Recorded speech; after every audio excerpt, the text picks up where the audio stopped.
Welcome to Conversations Sin Miedo, a podcast where we break the stigma around mental health in the Hispanic community. I'm Sonia, and this is a safe space for open, honest conversations. Whether you're first generation, navigating cultural challenges, or just looking for a place to feel heard, we're here to talk about it all sin miedo y con corazón. Join me as we share stories, answer your questions, and create a community where vulnerability is celebrated. Let's start the conversation.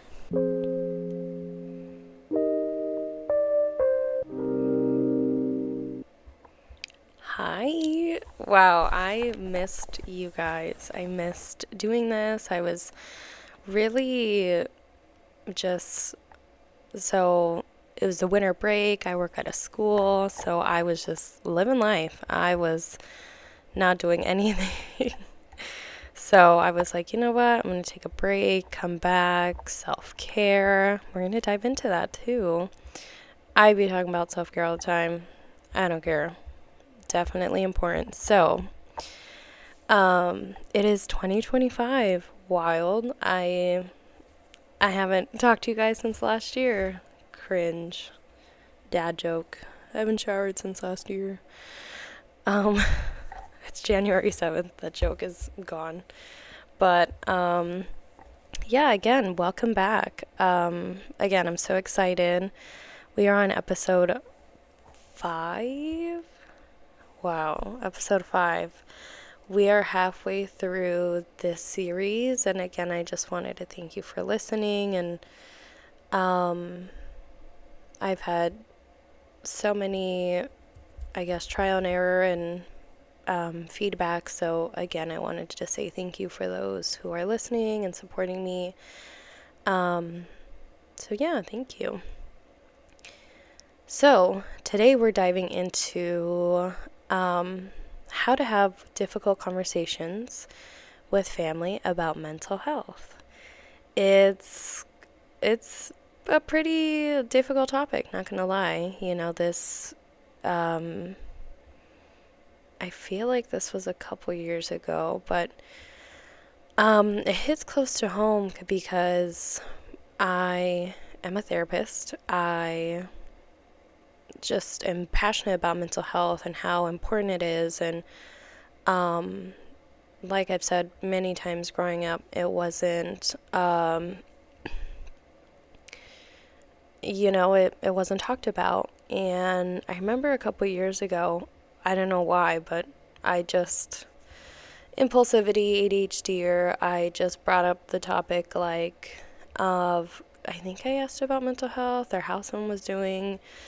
It ended up with someone crying, and then, which I, like, the therapist in me, I don't like to say I love when people cry, but I saw this shirt that's like, I'm a therapist, I make people cry. I don't make people cry, but it's such, crying is like, your body telling you, like, let that shit out, let it go. Like, something, this emotion, this feeling,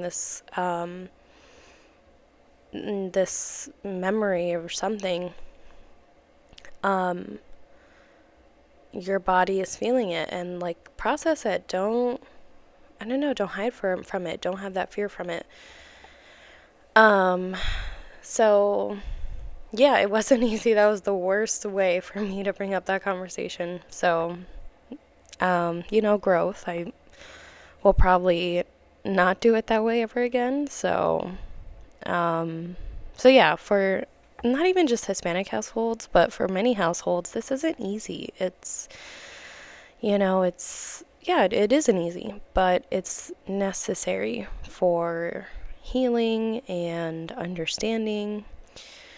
So yeah, it can be difficult. And I remember just sometimes once in a while, my family would ask me questions, and I don't know everything. Definitely not. My best friend is Google. I have Google up and open right now, but yeah, I think it's important, like I said, to educate yourself and check your sources. And how I've said before, like, yeah, I think this is a huge important topic that is slowly building and I guess getting the importance it should. A really, really slow process, but it's moving. So going through this topic, I also want to emphasize the importance of forgiveness, patience, and self-care when navigating these conversations. So, I guess before I start, I really wanted to talk about forgiveness. Well, I'll talk about it later, but again, the importance, forgiveness, patience, and self-care when navigating these conversations. So, it is difficult. I know that. How old am I? I'm a 26-year-old adult child. No, I'm an adult, but I what am I? I'm the third child in my family. I'm the middle. I was the youngest for a long time, but I'm the middle child now. So if you're a middle child, if you know, you know, the importance of having to, I guess, be like the family everything. Like, do everything for the family. You're not the youngest, so you can't do everything you want. You're not the oldest, so you can't do this, but you're in the middle. So it's pretty hard because this is a difficult topic because a lot of us, there is those differences in our generation, right? Like, when I was your age, this didn't happen, or blah, blah, blah. I mean, I literally did that the other day, and I was like, wow, I'm old. I was asking, like, how old was she? I think it was my cousin. And there was like this, we were watching this video on YouTube, and she is 7 or 8. And I was like, oh, a commercial. And she's like, do you mean an ad? And I was like, in my day, it was a commercial. And I was like, oh no, I became that person. So anyways, like, older generations might view mental health as, not everyone, but most of them might see it as like, we don't talk about it, or this isn't a thing, or back in my day, blah, blah, blah. But also, like, culturally, I would say, and especially with like in genders as well, like, mental health problems are a sign of weakness, and it's not talked about. And like I said, like before, when you're feeling sad, or when you have this big emotion, or when you start to cry, that is a natural pain reliever. And we've all heard that, like, oh, big kids don't cry, you're an adult, don't cry. It's like, no, anybody can freaking cry. It's in your body. It's I don't know how this has started, that like we can't show weakness. We always have to be tough it out. And yeah, sometimes we have to, but we also have to let ourselves feel and understand that feeling to not shame us too, like I've seen like, it's like kind of like a joke, like if a kid is throwing a tantrum in the store, like my mom would always like say like, oh, I'll give you a reason to cry. I'll make you cry. And I literally can't remember for what, but it's like, so in that situation, like a child crying, like when we're babies, we cry. When we're hungry, tired, want something, we cry. And now that we're not babies and we can communicate with our words, it's still hard though to find those words and explain how we're feeling, or what this feels like, or are we angry, are we sad, are we disappointed, are we I heard this other one, not angry, not sad, but You are, yeah, I would say disappointed. So again, I don't know why we see it as like you are not tough or you have to be strong, and like it's a sign of weakness. But I look at it as at like if you're literally scared of crying, that's a fear. That's a weakness. Like what is you're in that fear of I don't want to feel. I'm scared to cry. So it doesn't make sense, and I think that's why it's important to kind of break that, because it just falls into you have to be tough. You can't cry. You can't show emotion. You can't be emotional as a woman. You can't be emotional as a man because you're not seen as a man or a male or whatever. So it's like you can never win. You can never satisfy anyone. And I kind of talked a little bit about that in the last episode, but again, it's like do you like if you want to cry, take a minute, go to the bathroom if you feel comfortable, or just cry here. Like it's a tough, like we're so hard on ourselves, and like where do we, because it's like I don't know, maybe your parents told you growing up don't cry, that seems weak, or the movies or culture or society or whatever. But it's like fuck that. Like you are your own person. You're most of us are over 18, legally adults or whatever. Like who cares? I don't know. I just a lot of people in my life have that same way of thinking. Like, no, I shouldn't cry. I shouldn't show emotion. I have to be tough. And I'm just like tired of it. It's like who said that? You? Your parent? Their parents' parents? Like I said, like breaking this generational cycle, this stigma or whatever. And I don't know, just standing up for yourself and standing up for the next generation, I think, is very important. And that ties in with, like I said, just that fear of judgment, like the fear of being judged by family members prevent us from having these open conversations. And that's what I'm here for, and that's what we're doing, is having these conversations that we're scared to bring up or scared to talk about. And like what will people say if this happens? It's like, what? Like well, ¿qué va a decir la gente if we say this or that? Or if like we come out and say, well, I have I'm bipolar or I'm depressed. It's like, you're so focused on what other people are thinking about you that you're not thinking about yourself.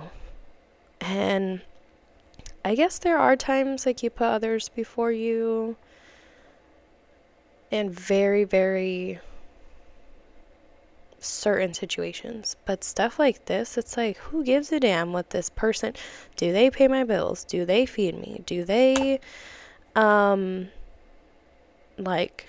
I don't know, you have to just remind yourself, like, I am in charge of myself. I remind myself sometimes too. And it's like, when people say things like that, it's like, people are gonna judge you no matter what, say, I don't know, pull shit out of their ass. And it's very just, I don't know, I'm like, I'm just at this point where I'm like you are sacrificing your own mental health, your own everything for the opinion of someone else. It like, make that make sense. It really doesn't. So going into now like how to start this conversation, it's I actually brought this up with my therapist too.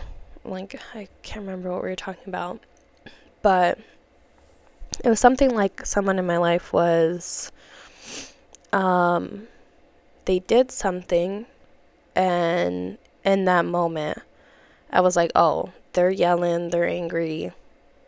I know I can't talk to them because I know how they are. So I'm just gonna, this isn't the right time for a conversation. So they were telling me, like, okay, when they're calm, when they're in that state of, I don't know, sitting down, watching TV or whatever, you sit down, you're on their level, and you're like, hey, yesterday or last week, probably not last week, we'll do this more, a couple days ago, you were very upset and you yelled at me and you did this and this. And I felt betrayed. I felt upset because you did this, something like that. And so first, finding the right time and setting. So somewhere comfortable, maybe private. Like you're in the car with them, or, not, I don't know, just where distractions are like minimal. Nothing like loud or other people watching you, I guess. Also, too, being vulnerable and honest. So, just kind of share a little bit about you and like break that ice a little bit. So, like for example, like if someone, like I was saying, like if someone yelled at you, and it's like, well, I yell at people when I get angry. I can't control that. Like, I need to get my point across because I don't want to not say what I need to say or whatever. So, for example, like being vulnerable and honest, like, well, I've struggled with this too, and I wanted to share because I know it's important, and, kind of using that to start off. And even like, there's a lot of mental health words and stuff that are just, I don't know, big words that I don't really say, but just using kind of like simple words, like, just like we take care of our bodies, we also need to take care of our minds, right? That's simple. Don't go into the nervous system and all this. Just something simple of like, yeah, gotta take care of us. I think with New Year's too, this is something that I was, New Year, new me. I was talking about like damn, like I was, literally my Raising Cane's cup is right in front of me, but I got Raising Cane's, the other day, and I was, there was like this commercial that came up, like, we are what we eat, and I'm like, dang, I'm Raising Cane's. I am what I eat. And it's kind of like that. It's like, if we eat like shit, we feel like shit. Yeah, sometimes I do, but, a little McDonald's or, McFlurry or something. But it's kind of like that, which, again, gross. Ew, I don't want to talk about eating vegetables and an apple a day keeps the doctor away, whatever. No, it's just like, putting that into perspective of like, we are what we eat, right? Like if we eat, I don't know, veggies and protein and whatever, we feel energetic. If we eat garbage and chips and fast food, we feel tired and like, oh, I just want to take a nap. So, it's kind of like that with our mental health of like, if we take care of our minds, if we, go to therapy or have these positive mantras or like practice relaxing or meditating or anything, it helps our body physically. So yeah, taking care of our bodies, same way as taking care of our minds. Also being patient, which everyone can definitely work on, just being more patient of like,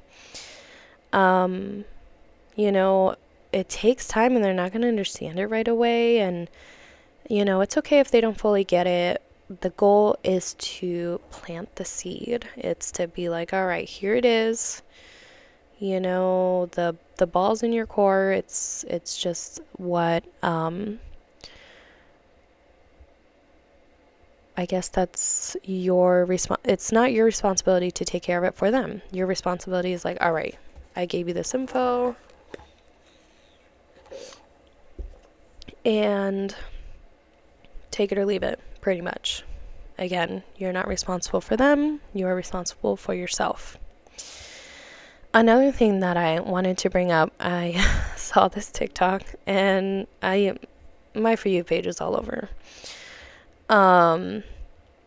It's just all over the place. But I saw this one and I saw it like a couple weeks ago actually. But it's about forgiveness and understanding. And so going from this topic of forgiving resistance, right? So, some family members might be like, I don't care about this, never gonna care, this mental health isn't real, or I don't know, they might, react negatively. Maybe because they're scared, I don't know. Like, just reminding yourself, it's important to remember that their resistance to this is often rooted in their own struggles, and that's not a rejection of you. That's not, again, that's what they decide is not based off you. It's not your responsibility. It's not a reflection of you. It's probably they're scared or they don't know, or and that's not on you to fix. We can't be fixers, girl. Don't fix him. He's unfixable. Like, we can't we can't take that on ourselves. And that's hard too. Like, oh, I tried. Yes, you tried. And that's all you can do. Remember, you can't control other people. You can only control yourself. Another thing too is just kind of understanding the perspective. And I know that's hard. Especially I guess when you don't, it's kind of like I see it both ways. Like, what if I, like me, like I believe in mental health and it's important. What if someone's telling me, no, you shouldn't because this, and this? It's kind of like if the roles were reversed. And that's something that it kind of ties in with empathy. So I feel like I've talked about empathy. Yes, I have. Because I Googled it and it was like, I've already talked about it. But empathy is the ability to understand and share the feelings of another.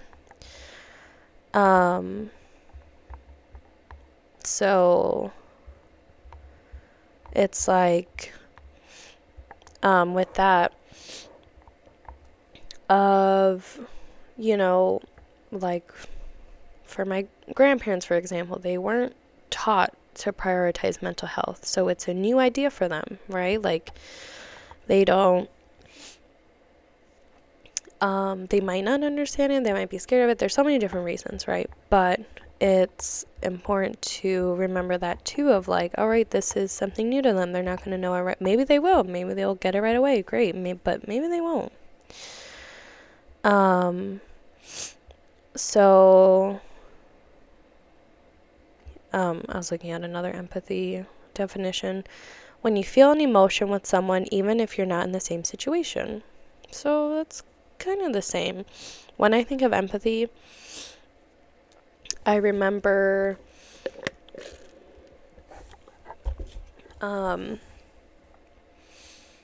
it's like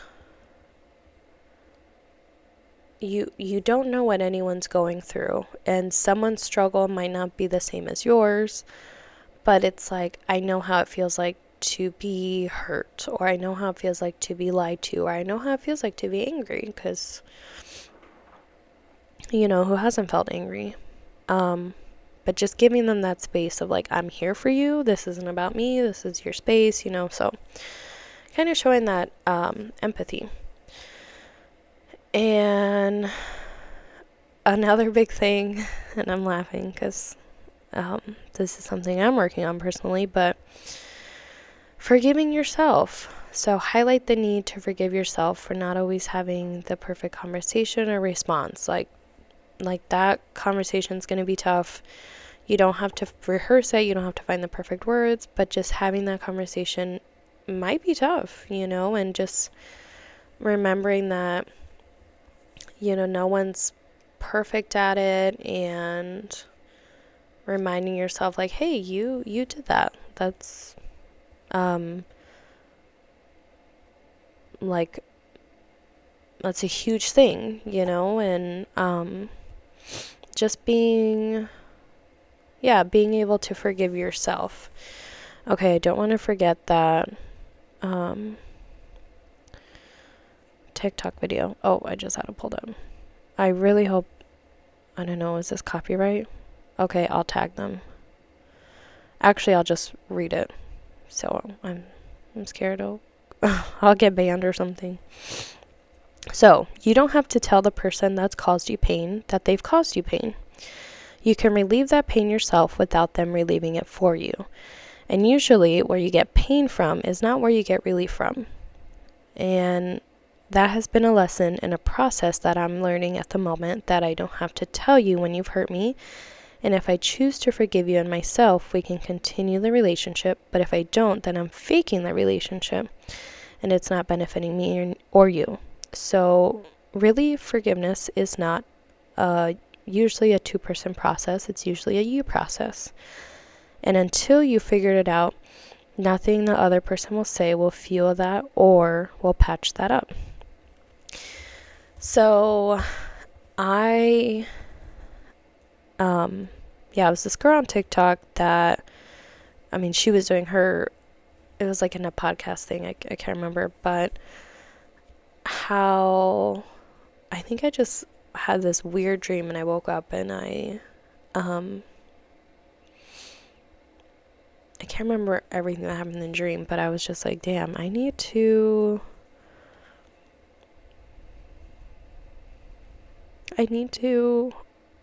forgive myself.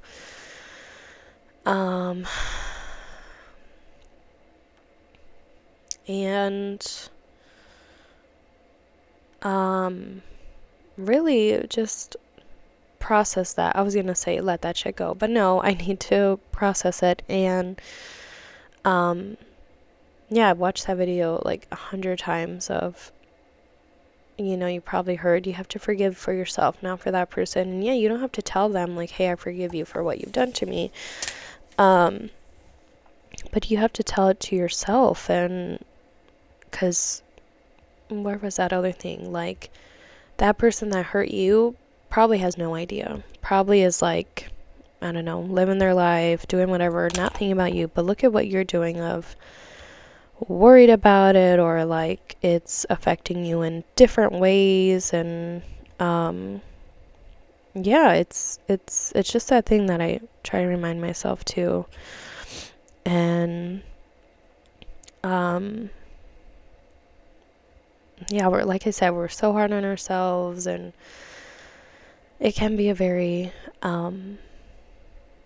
tough conversation for you as well, So that's why, again, it's important to practice self-care before and after. So just before the conversation, practicing some techniques or mindfulness to stay calm. I think you've seen that. So there's this TikTok of this girl, and she's like, starts yelling. I think she's like on a game show. She's like, are you kidding? That's not fair. She did. And then she's like, whoa, I need to calm down.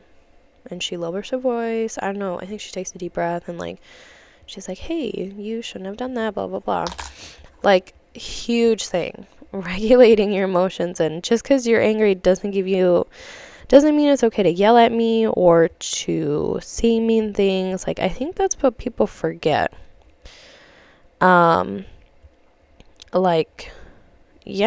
Everyone gets angry and upset, but when you lose control and you start yelling at people, that's not okay either. Oh, well, you made me angry. Well, that's a different story. Like, it's, it all just depends on the situation, I feel. But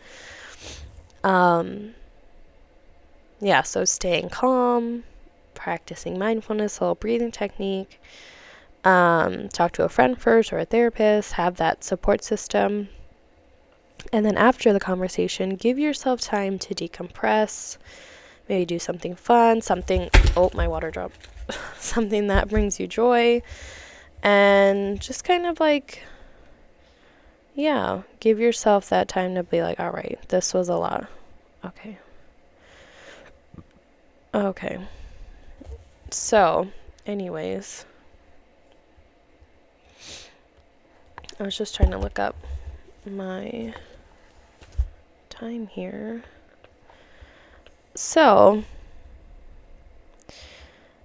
I wanted to just kind of have this time to kind of go over the main points and talk about a few more things before I wrap up. But just remembering, like, yeah, these conversations are going to be hard, but they are necessary. You know, how to approach them, remember, with patience, forgiveness, and self-care. So whatever that may be for you of this conversation of talking about with someone, like, my brain is gone on vacation. Just like having a tough conversation with someone, even about mental health, like, hey, mental health is important for me. It's not for you, okay, but it's for me. Like, we are friends. We have this relationship because we're both friends or we're coworkers, and I need you to, these are my boundaries, or blah, blah, blah. So remembering that, the importance of breaking the cycle for future generations. It's like, yeah, this person might not get it, but this other person will. Or the future generation will, or just kind of starting that conversation. Like, I can't really remember. I really don't think my parents ever talked to me about anxiety or depression or, you know, these big words. So, like, personally, it's like, well, I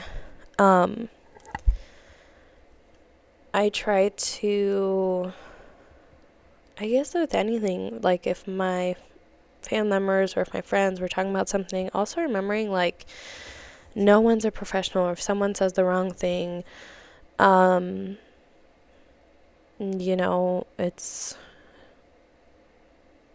showing, I was going to say empathy, but showing respect of, like, oh, what does this mean? Is this being depression? And just like, well, no, it's this, and this, you know, like, I think that's another thing too, of like, there's always that one person of like, well, I know this, and this. Great, good for you. I know. So why don't you, it's kind of like mansplaining.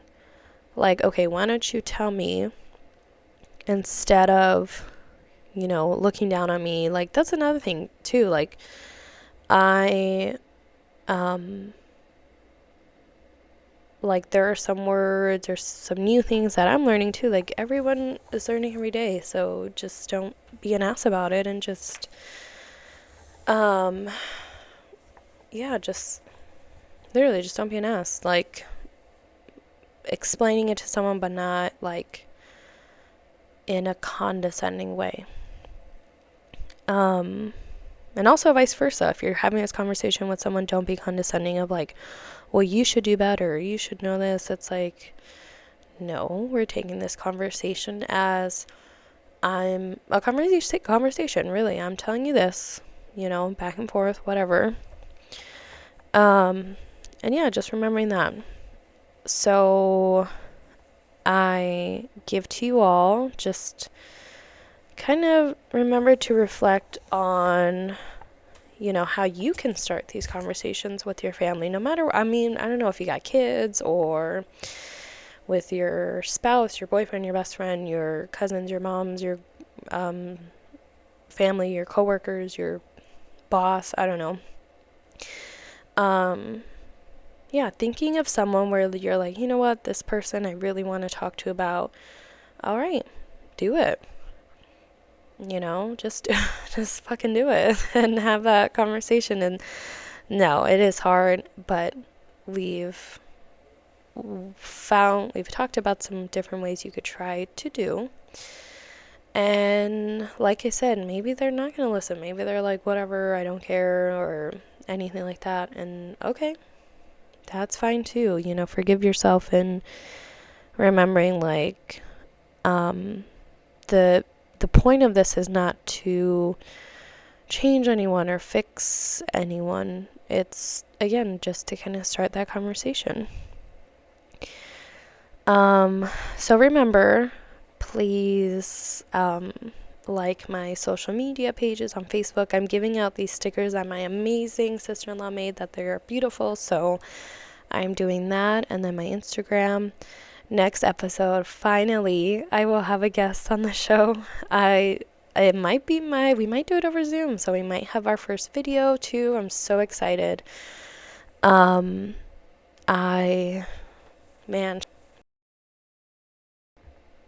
Okay, can you hear me? Technical difficulties, but that's okay. I'm almost done. So, yeah, as I was saying, our next episode is going to be number 6.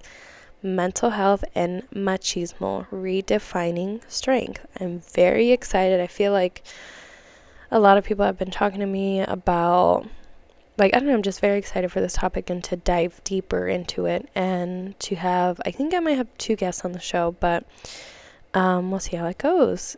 And so again, thank you for listening. Thank you for supporting, and remember, tell your friends to listen or share this. Maybe, like I said, your homework to have this difficult conversation with someone, maybe just send this to them. Like, hey, I want you to listen to this because we're going to have a conversation soon or something. And,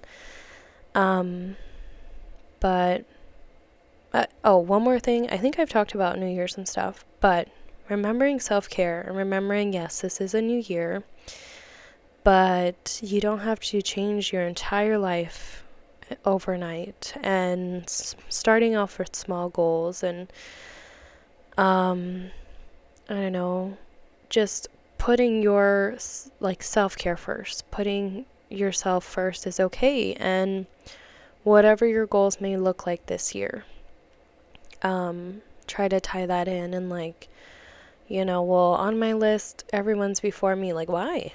That's your list. Like, sometimes, you have to take care of yourself to take care of others. So I just wanted to remind you guys about that. And, all this crazy New Year's resolutions and whatever. And so yeah. Again, remember, all the resources you have. 988 is a nationwide resource you can call or text, I believe, if you are having negative thoughts or a crisis or need someone to talk to. I appreciate you all. God, I can't talk. Practice that. Practice self-care. And I'll see you next week. Love ya. Bye.